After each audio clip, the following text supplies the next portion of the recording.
How's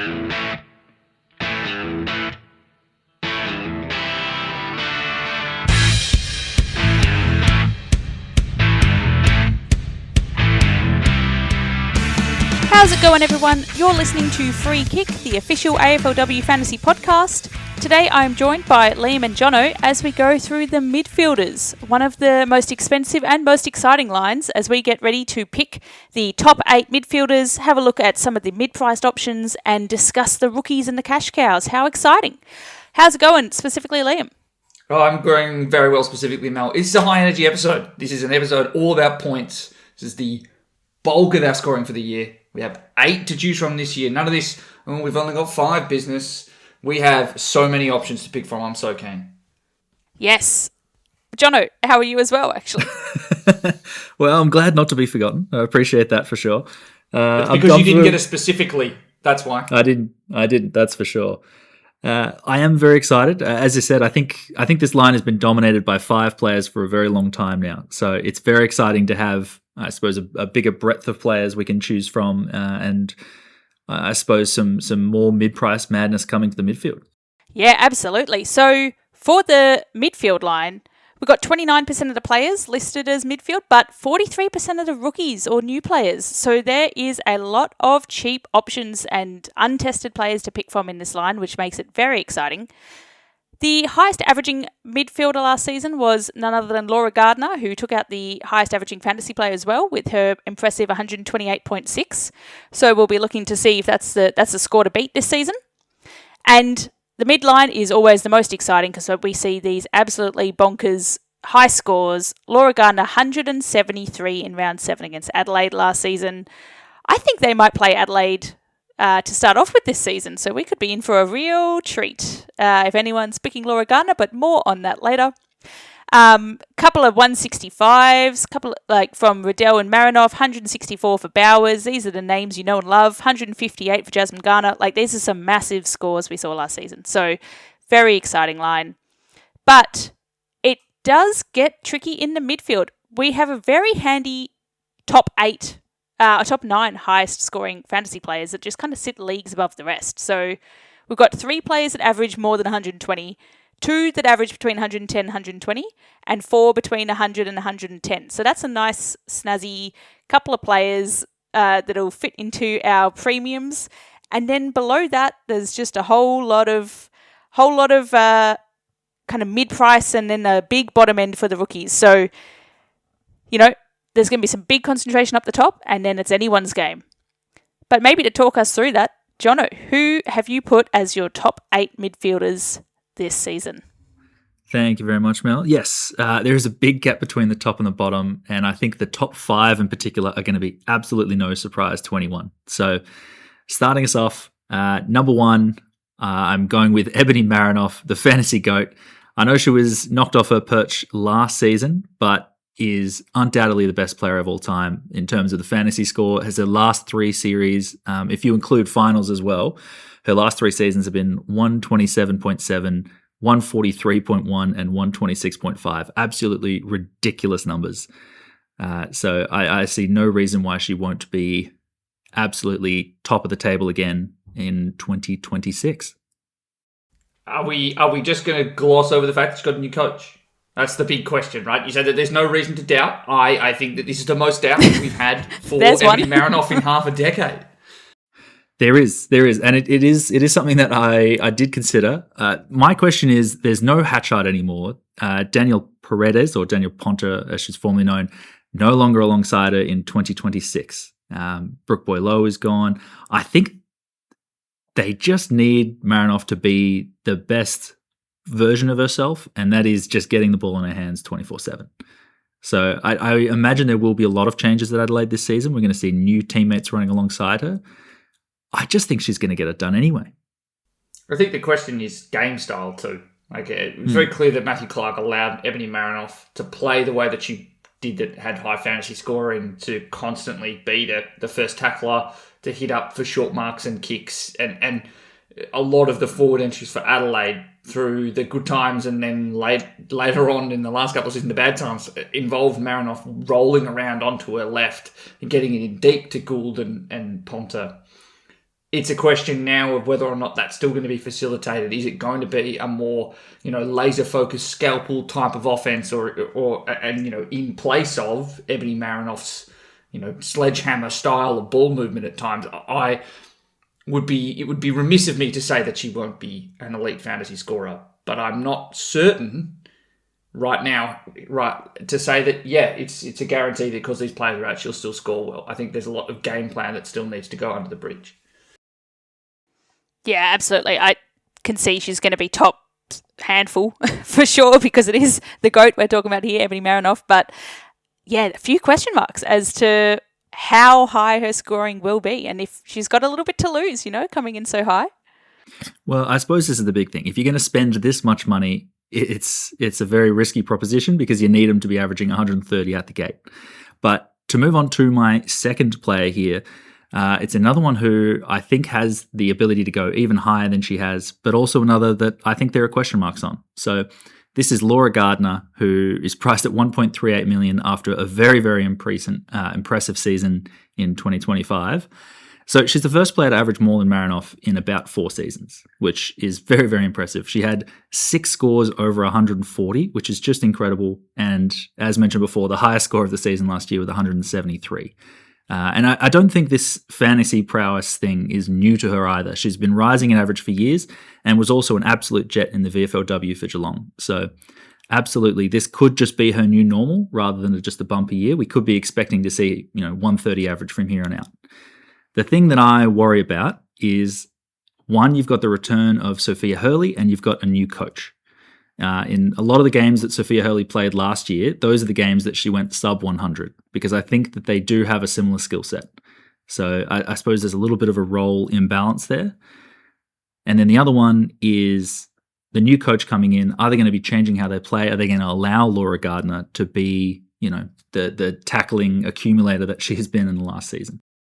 I would say that her biggest downside is the accuracy of her kicking. And that was something that really let down Sydney back end of last year. It's obviously possible that she's worked on it in this off-season. But again, is Colin O'Riordan as a new coach going to prioritise giving Laura the freedom to be in those spaces and look to gain metres and at times be a more inefficient kick at the cost of someone like Sophia Hurley, who has a very similar skill set, but I would say is a better kick and a more accurate and incisive ball user inside 50? I'm not 100% sure right now. And it's scary. 1.3 mil for 2 players with new coaches with legitimate reasons to ask questions. Not that I won't start them, just you've got to be honest with yourself that it's not a slam dunk like previously.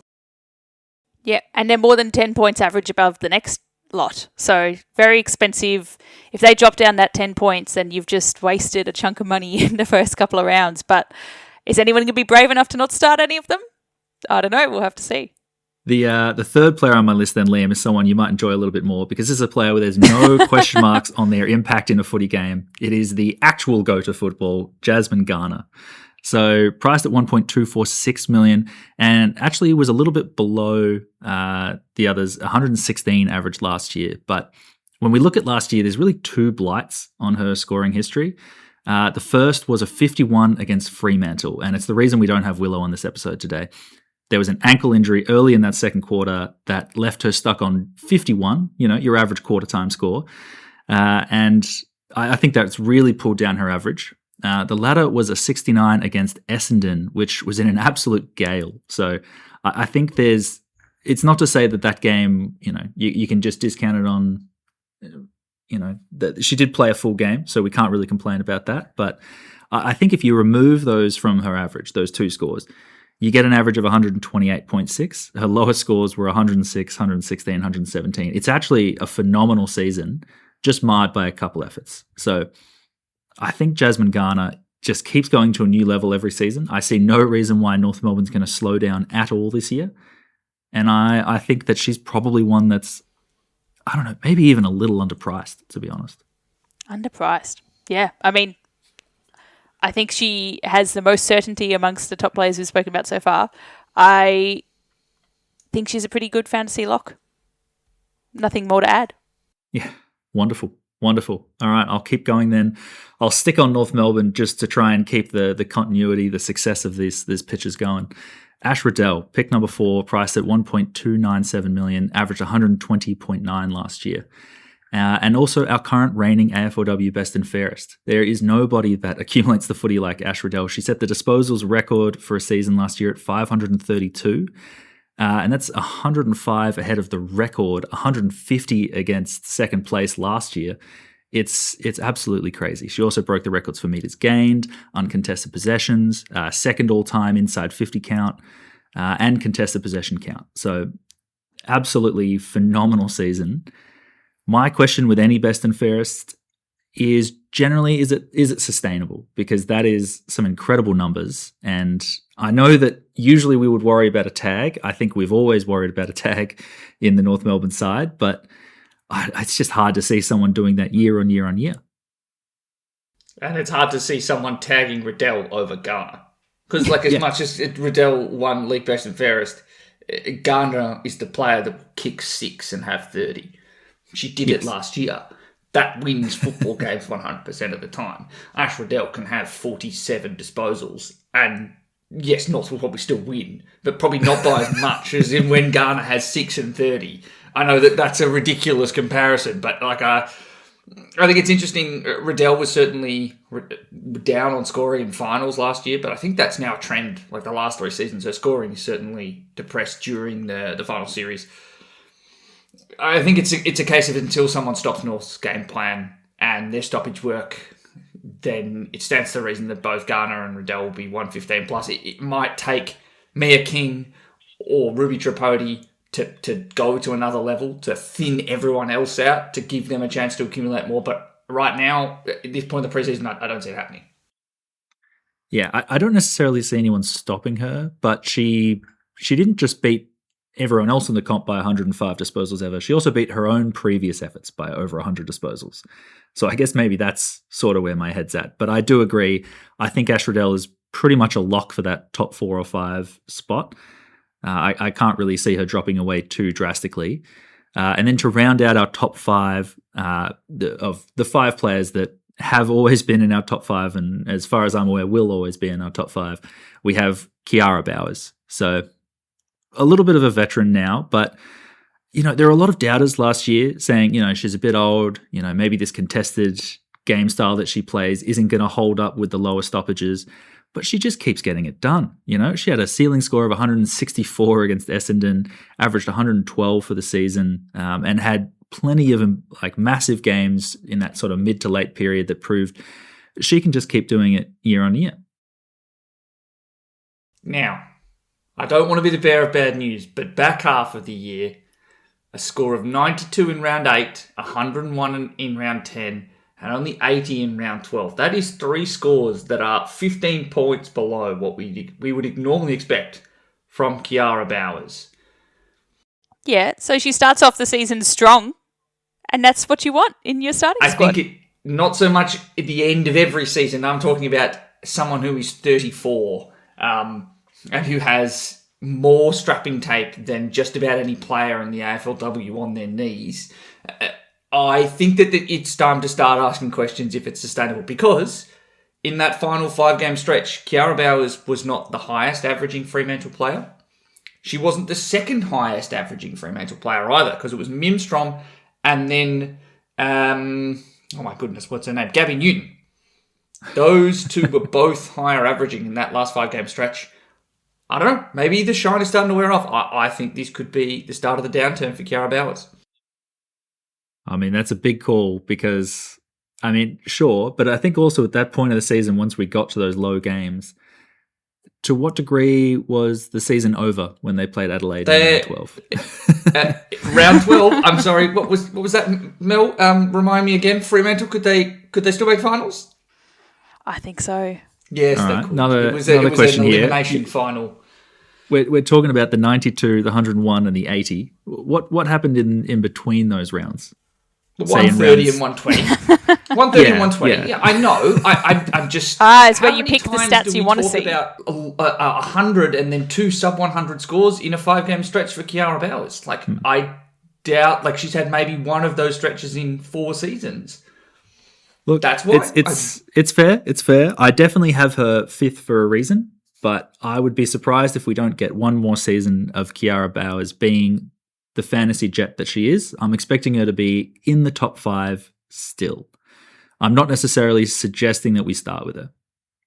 So that leads us to the next 3 on the list, who I think there is going to be a lot more difficult to separate them from the rest, but I'm going to do my best here. At number 6, I have Charlie Rowbottom. So I think last season was a really, really difficult year for her. There were changes in the ruck and tackle rules, like holding the ball rules, which really hurt her early in the season. I mean, she came out of the blocks with 4 holding the ball free kicks against in her first game alone, which really hurts your scoring. And then her tackle numbers were also down, and she also copped an AC shoulder joint injury late in round 3, which really just added injury to the insult of the rule changes. So really, really difficult start to the season. But from round 6 onwards, I think she found a way to adjust to the new game style, and she averaged 111 from that point onwards with a ceiling score of 147 in there. So I think, the Charlie Rowbottom we saw a couple of years ago, I think she's going to find her way back to that sort of scoring potential. And even if she doesn't, the opening fixture that they have is against teams that we would traditionally say are contested teams. So the Bulldogs, who were 4th in contested possession rate last year, West Coast, who were 2nd, Geelong, who were 14th, so not so good, but then Port Adelaide, who were the number 1 contested possession team. So I think these are the teams that she's going to be able to perform a little bit better against. And now it's a very different looking midfield at the Gold Coast. Last season, I think Lucy Single was a big support. Niamh McLaughlin sort of pinch hitting for her first season.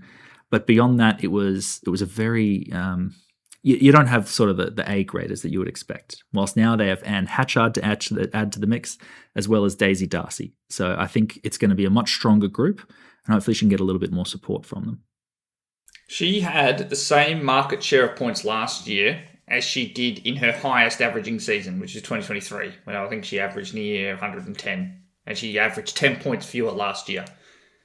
So for those people that are afraid about what Anne Hatchard might do to Charlie Rowbottom's scoring, I think there's a case to be made that it's a rising tide that lifts all boats, and the biggest boat at Gold Coast is Charlie Rowbottom. She's still probably going to rise. I think in that season as well was the Claudia Whitford season when she went 95 too. It was still Charlie Rowbottom's best season. I think that, it remains to be seen it's going to be an extremely inexperienced side for Gold Coast. So it's not a guarantee that with the players that they've brought in and they get back from injury that they will be better. They had like 14 players join and they had the world's biggest draft crop. They could be worse this year and struggle even more. But yeah, I think that Charlie Rowbottom, was averaging well above 10% market share of points in the back half of last year and seemed to find a run of form after missing 1 game. Yeah, no, completely agree. So that brings us to our 7th player then. I've gone for Mon Conti here, who priced at 1.058 million, is our first player on the list who did not average 100 last year, only averaged the 98.6. But if there was a team that needed a bit of a refresh in the off-season, it was Mon Conti. Richmond just had an absolute shocker of a year last year. Everything that could have gone wrong did go wrong. And this is another player who, aside from Ellie McKenzie, was really looking for a lot more support in that midfield. So she's done the fantasy averages in the past. She had 106.5 in 2023. And I'm really excited by what the new coach coming in, Jared Donders, can do. I know he's given the Magnets a bit of a shuffle this off-season. We're going to see a lot of change. And we're also bringing in players like Dana East from Fremantle, who I think is going to give a little bit more support in that midfield. I'm also a big fan of what I've seen from Sierra Greaves this preseason. I think she's ready for a big step. And so that's going to be a lot more support in that midfield. They also have a far kinder fixture, off 2023 where they'd made finals. Off 2024 where they'd made finals. That was a much difficult fixture last year compared to this season. This season, they've got a lot of easy games. They start with Collingwood, the Bulldogs, Essendon, Fremantle, St Kilda, and GWS in the first half of the season. Only one team there made finals last season. So I think it's going to be a much kinder one that Mon Conti might be able to score well in. Yeah, I think when you add to all of that, so the fixture, the additional support, the fact that Richmond can really only go up on the ladder hopefully from here, with the new coach, there was the two added benefits of the 156, massive ceiling, like top 6 fantasy score last season, which is absolutely what we want to see. And her average has got quite a few like low scores baked into it, couple in the 50s, one in the 60s. So it really is all pointing towards ability to get some high scores and raise that average this season. So it could be Mon-Con season again. My point is Mon-Con needs to work out a break a tag. It's the reason why she's getting floor scores. Once she can do that, she'll be a star. That's it. And that's not just a Mon-Con thing, that's a Richmond thing, that's her teammates, that's other midfielders. A leap forward in Ellie McKenzie's game might actually prove to be the thing that unlocks Mon-Con's uber high ceiling. But a 52 against Gold Coast in what should be the greenest of green matchups is why there's big risk on her going massive. Yeah.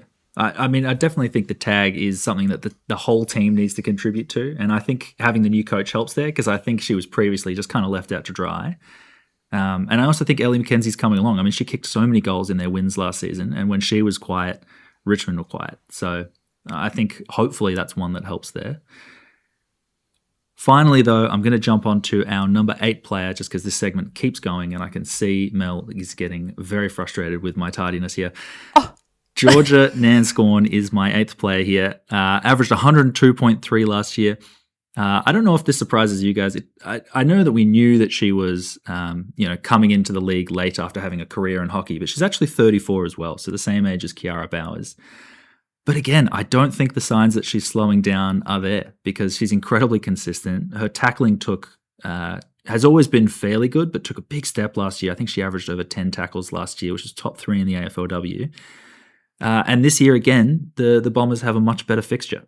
They start with a tough game against Brisbane, but it really falls away from there. So I think that there are promising signs for Nanscorn. I think Essendon's going to be a team that is bringing quite a few players back from injury. She's going to have a lot more support. They're going to get their hands on the footy quite a bit more.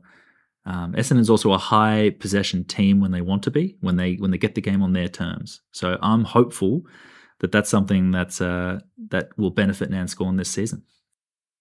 Sounds good to me. Wonderful. Liam, nothing. Okay.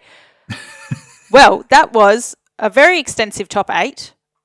And like you said, it's really just about the order. There's a clear top 5. It's another couple of picks there. Okay, John, I didn't say anything. Jono, let's talk about the slander of Ella Roberts. Averages 104.8 last year, if you include 141 points in the finals.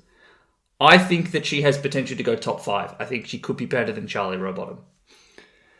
14.4% market share is what she did against Carlton in their final earlier this year. And she did that after having clearly been injured 2 weeks prior. I think Ella Roberts has 120 plus potential in her future. I don't know if it's this year, but I just think she could be amazing. I mean, she is amazing already. There's nothing. I hold nothing against Ella Roberts. The reason I haven't put her higher is because last year she got 17 Brown best and fairest votes, and I think she had 5 best on grounds in 5 of their 6 wins. And then I think basically if West Coast win, it's because Ella Roberts was amazing, and if West Coast don't win, it's because she was well held. And I think every coach in the competition is now going to be locking down on Ella Roberts this season. It's the only reason that I think we need to worry about it. But I would, there's just something about it. Like, I feel like Ella Roberts is a better tag breaker than Mon-Con. Yeah. And maybe doesn't have quite the same ceiling. But I think it's 110 plus for Ella Roberts this year. Yeah, she was definitely the first player that I was just outside the 8, and she was the one that I spent the longest deliberating whether or not she should come in. Okay, now we can talk. Well, now we can go to the underpriced premium. Sorry, it was just like it was so close. I was almost surprised to see Ella Roberts wasn't there. She had to be talked about. Okay, so we've discussed the top 8 plus 1, Ella Roberts. Now we go to the interesting section where we talk about the undervalued premos. So who could we see pushing up into that later in the season? We're currently going with approximately people averaged 80 to 100 or so that we've got some bounds here. I think we need a few bounds with the midfielders, otherwise there's just way too many to choose from. So, someone outside of the top 9 that we think could be boosted up this season. Well, Ella Roberts, I can see here, was part of your notes, Liam, but do you want to talk about who else you've got? Yeah, it's Elise Parker. She's priced at 79, so technically outside of the 80 to 100 bounds, but then Ella Roberts was technically outside of the 80, 100 bounds as well. So 1 point either side, sure. It's fine. So Elise Parker is just value. I think she's an incredible value pick. You know, we've talked about her on this podcast now every single season that we've done it, and every season we've done AFLW Fantasy. Elise Parker has been a point of conversation. She is a consistent mid to high 90s scorer. She has consistently high market share of points. Her points per minute scoring is great. She is capable inside, outside, one of the better kicks at GWS. Clearly their best tackler. Has also the additional benefit this year of being being a player with an extremely high floor, capable of hit a ceiling. I don't see her needing to be traded out of your side. Unless she is injured later in the season, Elise Parker is going to sit probably somewhere between, probably starting your team at about M5 and then end your season hopefully at about M7, M8 by the time you upgrade to other premiums. I think that she's almost a lock. You've gone really to the essence of the undervalued primos and picked someone who's slightly lower than our range, but really shouldn't be, because that's just where the value and the discounting coming in is. I can't believe she's only priced at 79. That's fantastic value for Elise Parker.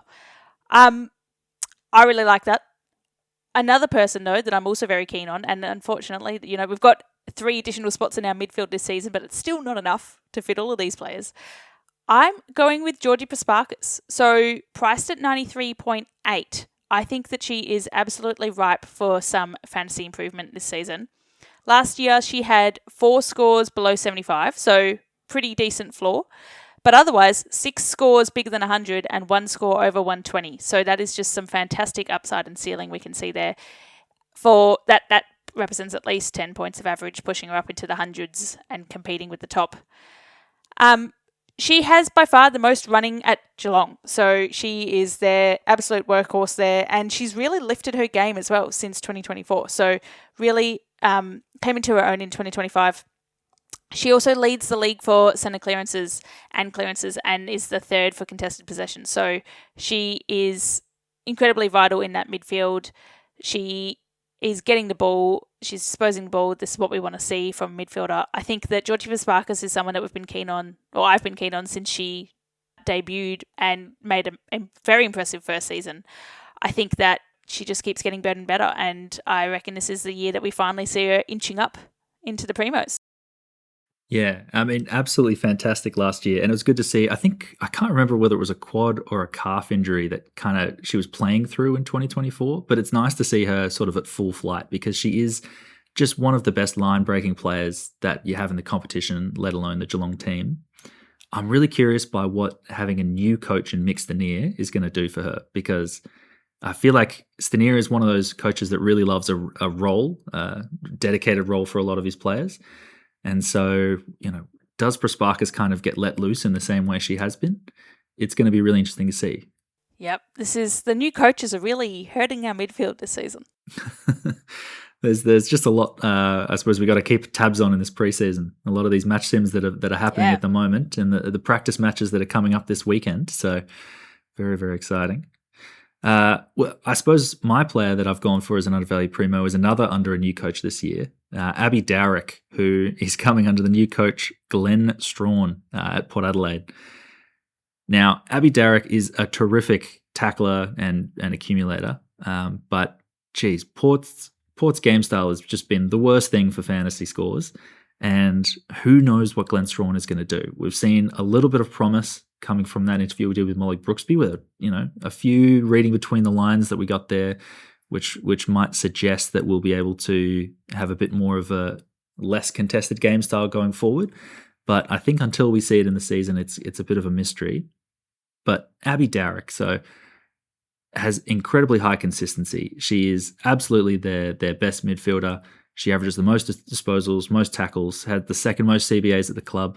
she doesn't take many marks, and I think that's sort of part of the game style issue. Port only had 2 players average more than 3 marks last season. You compare that to the other South Australian team, they had 10. So I think just like the most simple reversion to the mean is gonna bump her scoring up quite a bit. So she's got a decent ceiling. She had 114 last year as her highest score, but we've seen higher scores in her past. I really think that Abby Darrick is one who could go 100 this year. I really just hope Glenn Strawn tells Abby Darrick that she's allowed to give 1-2 hand passes and then kick the ball inside 50, because she was so often, Abby Darrick's got the clearance and 45 metres inside 50. That's how Port Adelaide's game style was built. There was no follow-up points. There was nothing available for anyone else in the midfield, and that killed their scoring completely. We know that Abby Darrick has a ceiling, albeit several seasons ago, and in a different version of the AFLW with very different rules now. But even 3 or 4 marks a game, we know that she's an elite kicker. I would be surprised if that's not something that's prioritised in a new game plan. I'm big on this as an option. Yep. I agree. Oh, we're at the end. Sorry. I don't know where I thought we were. Yeah, Abby Darrick, another one that I was considering, actually. Really good options all round here. We've got a few honourable mentions, which we'll try to keep quick, because it's going to be a long episode. Yep, exactly. We've got Gabby Newton, someone that's probably already in my fantasy side, 109 average over the last 5 games. Just looks like she's going up and up. Maybe the counter to Bowers dropping out of the high fantasy averaging players. We've got Sophia Hurley coming back, as we've already mentioned. Likely breakout candidate. Will be great to see her back in the midfield and watch what that does to some of the other Sydney midfielders. And then we've got Olivia Purcell, who she's priced at 89. That's a discount on her prior average because she only played 2 games last season. So there is the potential for her to kind of grow up to that 99 average potentially, but that did look like a little bit of an outlier. So I think she's one that could have some upside, but we'll have to wait and see a little bit more. And Maddie Press-Parkers, who has at least 10 points of possible upside. Who here is particularly keen on Maddie Press-Parkers? That would be me. I think that Maddie had one of her probably last season. Maddie Press-Parkers had her worst season at Essendon. She has gone away, talked a lot about the improvements she's looked to do in the off-season around her fitness and around her game plan. I think that she's primed to go back to mid-90s again. Priced at 86, that's 10 points of value. Is it enough, given the volume of options that we have and the fact that rookies will make up more of our midfield than any other line? I don't know. But I think that 96 is on the cards again. I like it. So, over to our mid-priced options. The loose rules, let's see if we've followed them this time. 40 to 80 average, just to create a bit of a trough when we go to the cash cows. I have gone with Sarah Goodwin.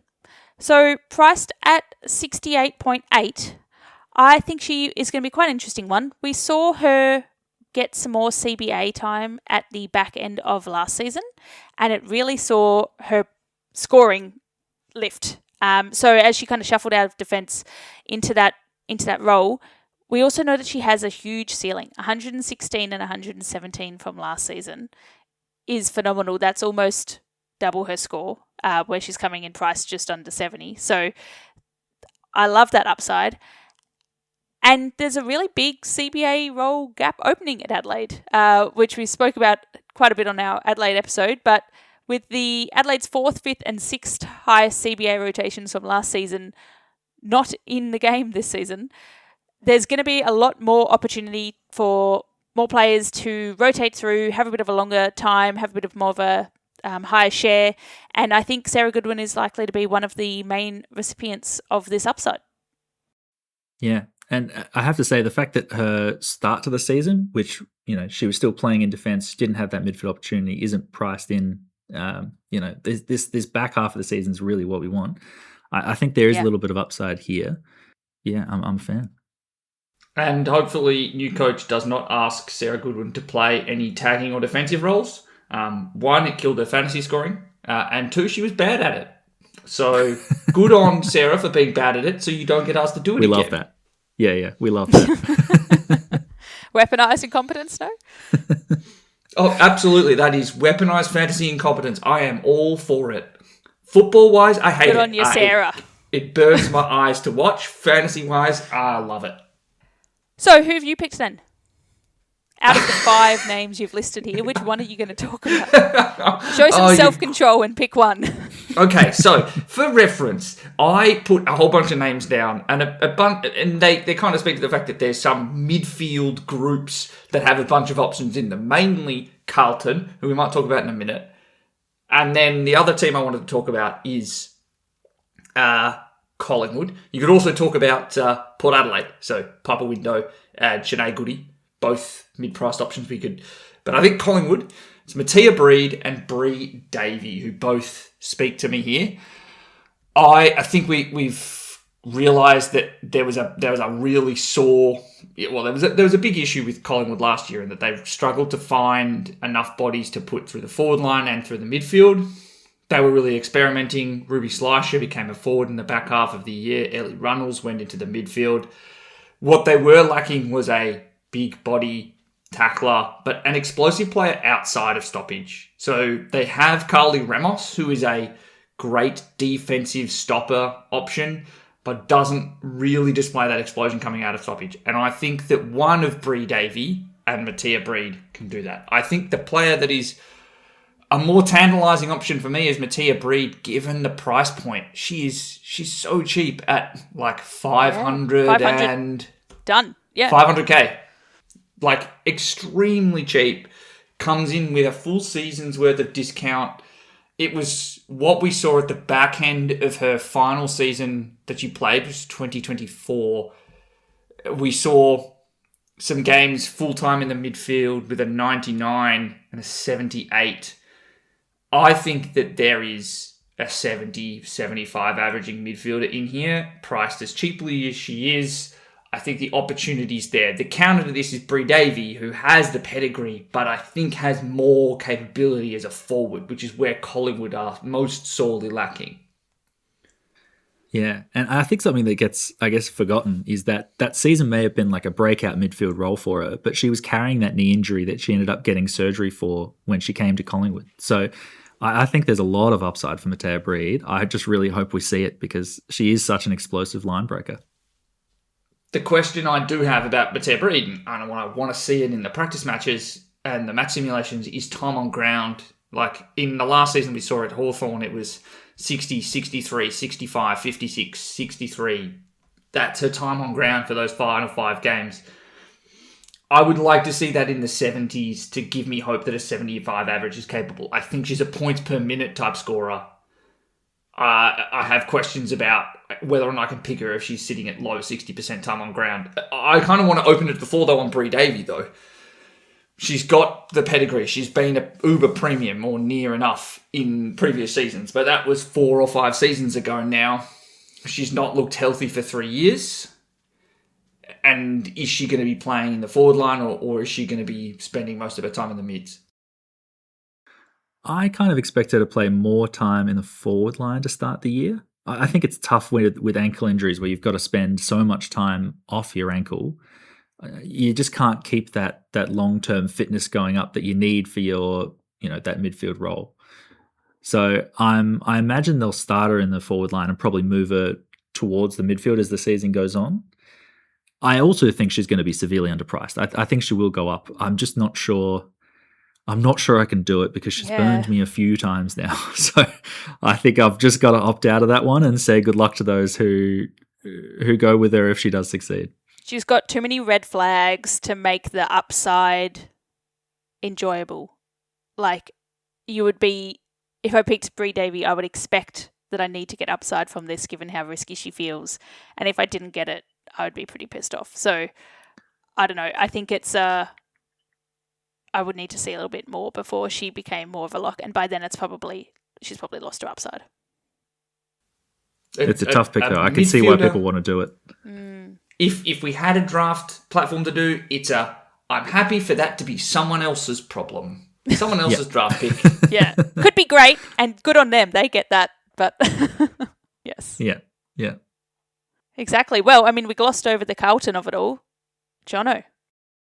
Yes. So when I was picking my player, I'd seen how blatantly Liam was not sticking to our rules. And so I thought, you know what? Someone between 40 and 80, I'm going to go to an average of 60 on the dot. And the closest I could find there was Paxi Paxman, who we talked about too much last season. So I went down the list and saw Ali Drennan, who's inactive. And then I went one more down and I found Claudia Whitford, who is a fantastic mid-pricer for this season. That's a great way to pick your fantasy players. Exactly. No, but Claudia Whitford's just come down from the Gold Coast to Carlton and is incredibly underpriced due to a bevy of issues. Last season, she had preseason hamstring issues, early season calf issues, and then ended her season in round 7 with a hamstring tear. So very, very unfortunate season for her. Didn't only played, I think it was the 5 games in the end, and had unfortunately poor scores due to these injuries. So she had a 37 early in the season whilst hampered with a calf issue and ended up sort of playing through it and missing the following week.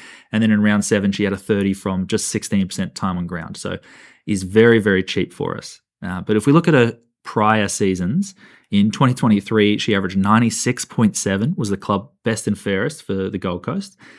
And then the season after in 2024, she had an early game concussion that brought her average down 1 round, but if we just ignore that game, then she averaged 88.3 that season. So I think this is a player who has 30 to 35 points upside just simply baked into the price, and you don't need to look any further.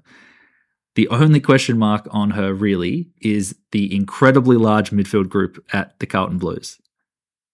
I love it. You have no reason to look any further. But I'm going to look a little further. But if you did, you would see concern. Yeah.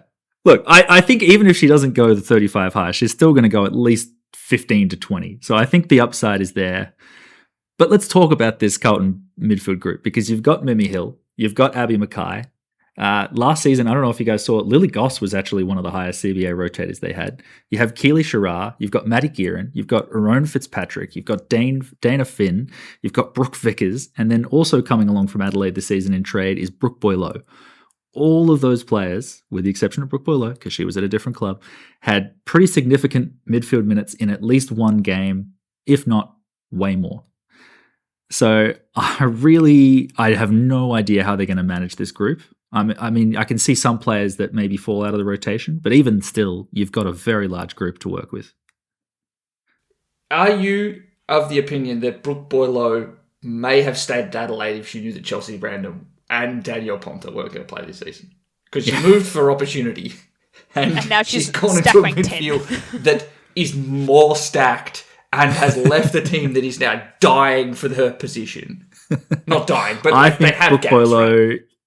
I think Brooke Boileau incredibly believes in herself, and she doesn't want a position because of vacancy. She wants a position because she earned it. And that's what she's done here. I don't know. I don't know if I need grind set midfielders in my fantasy team. I think I'll take the cheap points. Yeah, it's definitely going to be a struggle. It does give you pause for thought on Brooke Boileau. I think Claudia Whitford, even with all those players there, I think she still walks into this midfield as one of their primary rotators, because I think a lot of them can play other positions, as we've seen in the past. First centre-bouts, round 1, Carlton against St Kilda on the Sunday afternoon. Who are Carlton's midfielders? I'm saying it's Whitford, Mackay, and probably Goss. I reckon you've got Sherrar and Finn on a wing. You've got Gearin and Fitzpatrick at half forward. That's my guess there. And Mimi Hill, what? Mimi Hill off halfback. Potato. Off halfback or something. She's done halfback before. I definitely think that like the days of 85% CBAs are no longer there for Claudia Whitford. But if she doesn't get 60%, I'd be surprised. Fair enough. I don't know either. I'm just confused by the strategy of the whole thing. Because the other player that we're not talking about now because she's forward, but Sophie McKay. And McKay's younger sister was drafted as a mid-forward. Now, had a great season goal-kicking, particularly in the finals and in the back half of the year as a forward. But I would be shocked if she's not playing midfield at some point in the next 18 months, because that's what she was kind of drafted to be doing. The same could be said for Lila Keck, who kicked 4 in the VFLW this past weekend as well. Also a mid-forward in her junior career. Like, Carlton have a bevy of talent, but some fascinating strategy. When you've already got 8, it's a good time to be a Carlton if you've fan. already got 8 or so running through, just chuck a couple more in. Like, what's another rotation or 2? Keep them coming. Not great for fantasy, but surely great for Carlton. And a couple of honourable mentions we've got here. Sinead Goody is coming into her 3rd season. She's priced at 62, but she is just such an elite footballer, and she had 2 scores in about the 90s last season, so it looks like she's got a lot of headroom on her. And Niamh Kelly, based on the large gaps coming in Adelaide this season, she might have a bit more freedom in the midfield. She's great at her running and disposals on the wings, so that can only be good for fantasy scoring, and priced at 57. Another player that I could throw in there, and I probably should have mentioned earlier as a potential scorer, is Ellie Runnels, who I interviewed a few weeks ago. Had a game with 12 tackles, another one with 7 tackles when thrown into CBAs. I think she provides a bit of running and dash that is lost now that Tani, I just don't know if they've kind of got it right now. I don't think they've got speed. And so I think that Ellie Runnels can provide that. You know, the 42 that she had the week before she went, I think she might have even had CBAs that week too against West Coast, is a bit alarming given she's priced above 60. But, you know, we're in the price bracket. I won't be shocked. Great. Well, that is a lot of mid-priced options for us to choose from. And now over to our final section, the cash cows. So this is anyone averaged under 40, new players, rookies, etc. Someone who's going to make us a bit of money during the season. And as we know, there's plenty to choose from on the midfield line. Jono, you've picked a player that I'm also quite interested in. Why don't you tell us about Chloe Bown? Yes, Chloe Bown. We've talked a lot about Adelaide and their sort of midfield hole that they're going to have to fill this season. And I think they've drafted very, very specifically for this. Pick 5 in the AFLW draft.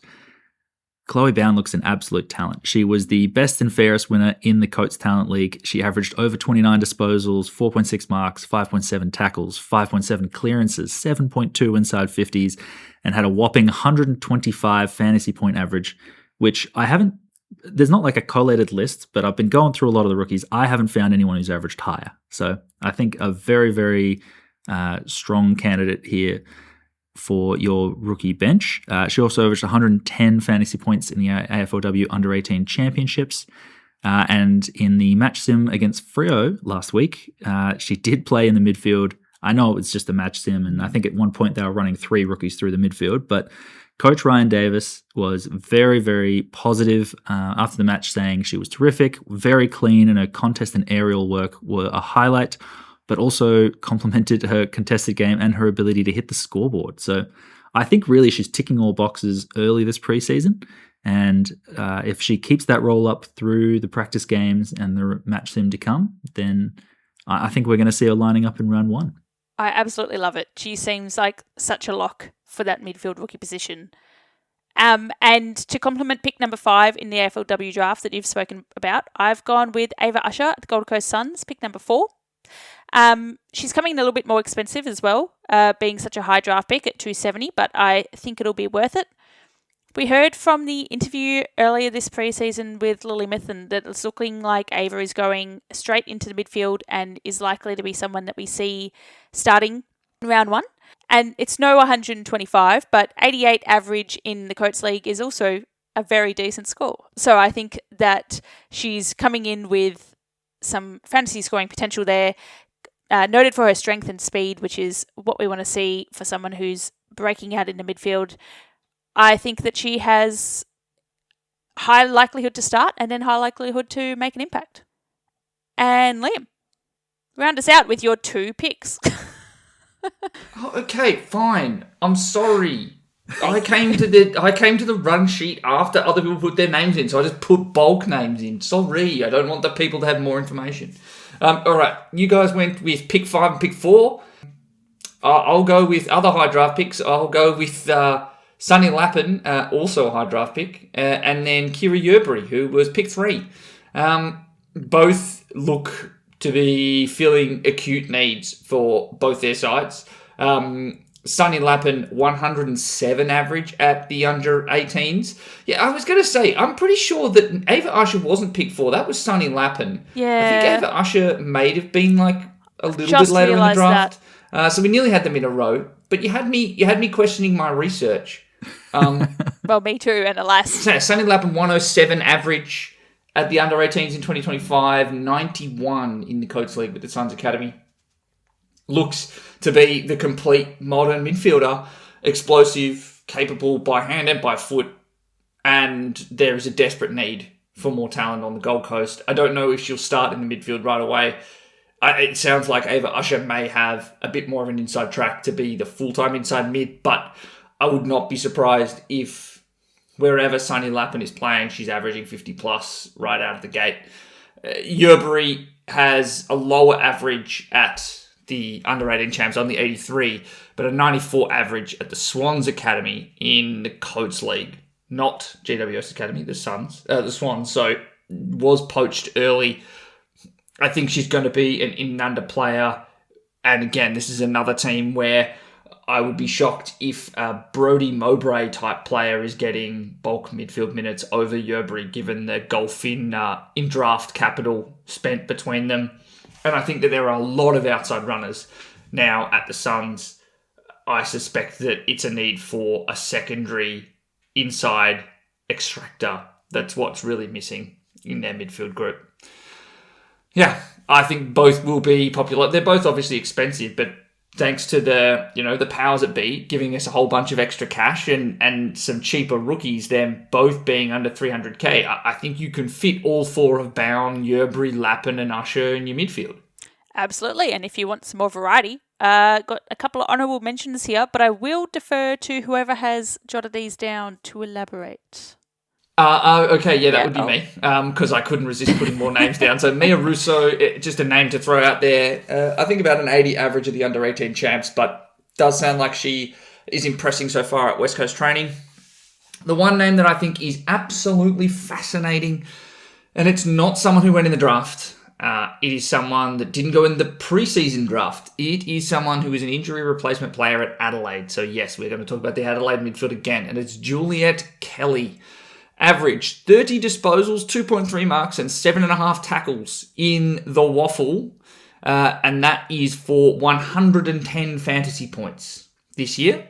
And then last year, she averaged 22 disposals, 2.5 marks, nearly 10 tackles for 98 fantasy points. She is still only 19. So has elite fantasy scoring pedigree. I am shocked that he took her so long to get onto a list. If she plays, she is an elite fantasy scorer out of the bat. She has that pedigree already. She may not be there right away. Obviously, he's come to training later than almost everyone else on Adelaide's list. When she plays, she's a scorer. Plain and simple. Like it, one to look out for. Yeah. Well, let's run through who is an absolute lock in our sides already. So we've discussed a lot of different players, but across all lines, who are you definitely starting with? Specifically, Liam. I think... Thank you for being specifically thrown to. Jono, you weren't about to speak at all. No. I would say that locked in for me is Elise Parker, Claudia Whitford, Ava Usher, and Chloe Bowen. Okay, very fair. I was just going to pick one and go with Ash Riddell, but there is definitely more than one locks in my side. I am also very highly convinced of Ava Usher and Chloe Bowen as the rookies to pick. And they're already in my side, but also Claudia Whitford feels like a must. So, bit of consistency there. And Jono? I think for me, very similar. I've definitely got Parker, Whitford, Bowen, and Ava Usher. The only other one that I think I'm almost certain to start with is Jazz Garner. I just can't see how she's not going to be one of the top 3 this year, let alone top 5. She's probably the only one in that top 5 I am confident on, and I think for captaincy options, I think she'll be in my side. I like it. That went well for Willow last year. Yeah. But Willow is notorious for picking someone just a little bit too early. So picking them the following season is almost certainly a good strategy.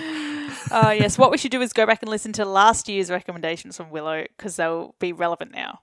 100%. 100%. Well, that was our midfielder review episode. A nice long one. Lots to talk about. Lots of names to be jotting down. Follow us on socials at FreeKickWPod. We're on Twitter and Instagram for all of the latest. If you want to read more about the top 8 midfielders we've discussed here, check out our AFLW article, which will be online at AFLW and AFL websites now. We are continuing our pre-season content with the line reviews. We've got the forwards episode coming up next, which will also be a great one because we've got the mid-forward players chucked in there as well. So join us for forwards later. And then to hear our club-based reviews, head over to the Free Kick stream on Spotify and wherever you get your podcasts. We've got interviews with players from every club. We break down a bit of a review on how that club went last season, what we expect from them this season, and the top 5 fantasy picks by club. If club level analysis is what you want, we've got heaps over on our Spotify and also more on our Substack, an article to go with each club. Go check it out. There's endless content this pre-season. And we'll chat to you later. Thanks, everyone. Bye. See ya. Bye. Were you trying to say something later?